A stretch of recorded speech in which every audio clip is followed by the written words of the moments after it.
Hello, ladies. All right, are we ready? Here's our video. So we are going to talk about eating out, going out to restaurants, having lunch, having a good time with our friends, and not stressing over it. The reason I kind of brought this one up today is I got an impromptu invite for lunch today.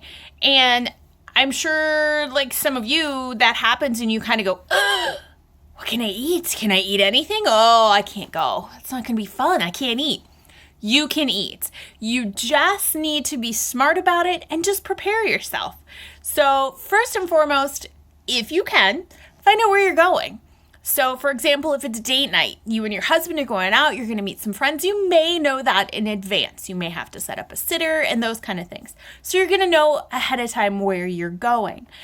Go onto the website of that restaurant, scope it out, see what's listed, check out the food, and check out everything on that menu.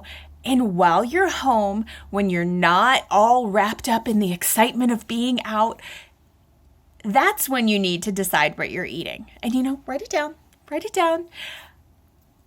It's easier that way because then also you're not influenced by the people sitting at your table.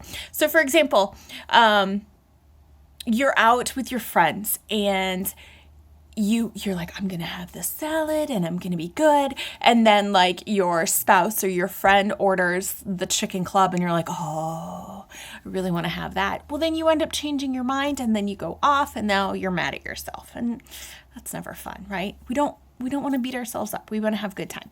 So look ahead of what you're, look ahead of, yeah. Look ahead. Second, okay, I have so many things going through my head, so I'm trying to stay on task. Okay, another one is to be the first person to order. The waiter comes over and he's like, and who can I help? You go first. You know why you go first? So that you're not changing from the salad to the club sandwich. That way, your order's done, it's placed, and you're like, whew. So then when your friend does order that club sandwich with extra mayonnaise, and oh, by the way, give me some blue cheese on the side, then you're just like, you know what, that's fine. I'm not influenced. I'm comfortable with what I've picked, and I'm going to be good. One other thing is to ask to have it your way.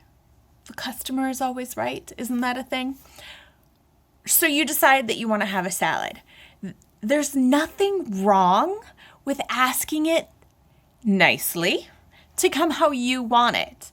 If all their salads are listed as having chicken on it and it's a grilled chicken, you need to be like, and say it's listed as a fried chicken, just simply ask, may I have grilled chicken? Is that an option? Say that the dressing, I would like my dressing on the side. Say you're not really digging cheese, or maybe cheese is like a trigger for you. Ask for the cheese to either be on the side or not at all. Croutons, maybe you don't need those. Skip those. Those are usually fried, and who needs the extra carbs anyways? So just take those off to the side or off altogether. And another really good thing would be to ask for extra veggies. Have that salad bulked up. I mean, a lot of times they just come with iceberg lettuce, which is kind of boring, right? Have them jazz that up. Throw in some snow peas, some mushrooms, cherry tomatoes, carrots. I mean, have them really bulk it up for you. Those are all really good ways to stay true to you, not being mean by asking for what you want. I mean, there's no point in going out to a restaurant if you're going to have to eat what they're telling you, right? Okay. Now, here's another really good thing about when you're looking at those menus. Don't be tempted by the awesome sounding words that they use. This steak is plump and juicy and moist and delicious. I mean, these kind of words are going to just trigger you that you're going to get super hungry. You're like, give me that. That sounds awesome. Look for words like grilled or steamed or sauteed. Those are the kind of words you want to look for. And then those will be like question words like, ooh, sauteed. How is that sauteed? Is that sauteed in butter? Is that those kind of things. Look for words that will inspire questions for you to ask of that waiter versus ones that will go straight to your stomach and make you just instantly decide on something else that you want. Okay? Okay. So now another thing is the beloved chip basket or bread basket. Why are you snacking before you're about to have a meal? I mean, it's kind of a really good question, right? Like, they'll bring us a bread basket, and then they'll bring us appetizers, and then they'll bring us our meal, and then they'll bring us dessert, and then they'll bring us like a drink. And it's like, whoo, you have eaten so much. Why are you snacking before the food's even coming? You don't need it. And when you sit down, if they bring it right away, you can do this. Here's your permission. No, thank you.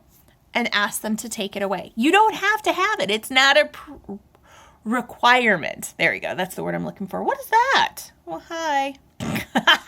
Woo, there we go. Okay. So you don't need to have the bread basket, the chip basket. Some places even bring peanuts. You don't need all that stuff. It's not required. Okay. Now here's going to be another little thing for you. We're all adults here for the most part. We all like to have a beverage. Usually we like to have a beverage when we're out with our friends because it's kind of like a social thing, right? I think for the most part, all of us in this group are really trying to kind of watch our alcohol intake, and we're down to maybe like 1 or 2 drinks a week. So if you know ahead of time that you're going to be going out with your friends, then you want to plan that that's when you're going to have your drink. So my kind of thing that I like to do is if I know this ahead of time, great, awesome. Okay, I'm going to kind of plan that into my meal. That's part of my calories, if you will, for my meal. The other thing I also like to do is make sure I am having water. Lots and lots of water. So if the waitress brings me a glass of water, sometimes I ask for like a carafe to keep there at the table. But if I have a beverage, I always make sure I match it with a water or 2. I have found for me, I'm have a delicate system. How do you say that? Anyways, I'm a little more susceptible, goodness gracious, to alcohol. So I always like to double up on my water so I'm not getting sloppy drunk or drunk from it. I'm just enjoying the taste of it and being with my friends without becoming impaired. There we go. That's a better word, right? So that's what I like to do. And I do recommend that you guys do that too.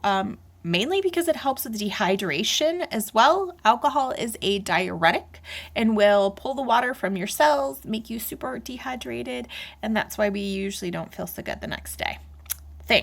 Okay, a little bit back to, I think I kind of touched on like our salads. Should you go for a salad? You know, going out to eat doesn't always require having to have a salad like, oh, there's Stephanie eating her leafy green salad again. No, I mean, you can have the steak and the potatoes, just make wiser portion size choices. So for example, you go out, you order a steak, like a 10-ounce steak and a baked potato, and it's like, you know, a log, then that's fine. Just when your food shows up, just chop that steak in half, chop that potato in half, and ask for a box right away. Just simply say to your waiter, hey, can you bring me a box when you bring me my meal? And then just portion it out, set it to the side, and then you can enjoy your meal. What's in front of you? You can clean that plate and not feel guilty about it. I mean, portions nowadays have gotten really, really crazy. And I think a lot of people expect to get a big portion when they're paying these kind of crazy prices for food, because when we go out to eat, it's not exactly cheap, right? So I think people expect to get a lot of food, so the restaurants give us all this food. Well, you don't need to eat it all. Not at least right then. I mean, save it for lunch tomorrow. That would be awesome, wouldn't it? To have steak 2 days in a row? I think so. My last tip and trick for you all is to have fun. Enjoy yourself. I mean, it's not every day that you get to go out and have a good time with your friends. It's not every day that you get to go out and have an impromptu lunch with your spouse. So, I mean, don't stress over it. Don't shut yourself down so that you don't eat anything and you're just sitting there like, this is no fun. I am not enjoying myself. Enjoy yourself. Have a good time. Just be smart about it, right? This is your journey. This is your journey. This is you. This is your life. This is a life change. So Why not have a good time while doing it? Okay. Those are kind of like the ones that I could come up with. Anybody else have any tips or tricks? Please add them into the group. I would love to hear. But yeah, so this is kind of like our video for the day. I hope it was helpful. Post, comment below. Let me know if there's anything else you want to hear about. Like I said before, your tips and tricks, what do you have? Let us all know. Oh, and then another thing too, if you have a question on anything, ask our group. I mean, have you seen the amazing ladies in this group? They are amazing. So if you have a question on anything, post and comment it in this group and we will all be here to help you. All right, that's what I have for this afternoon. Enjoy the rest of your day and I will see you tonight for the news. Bye-bye.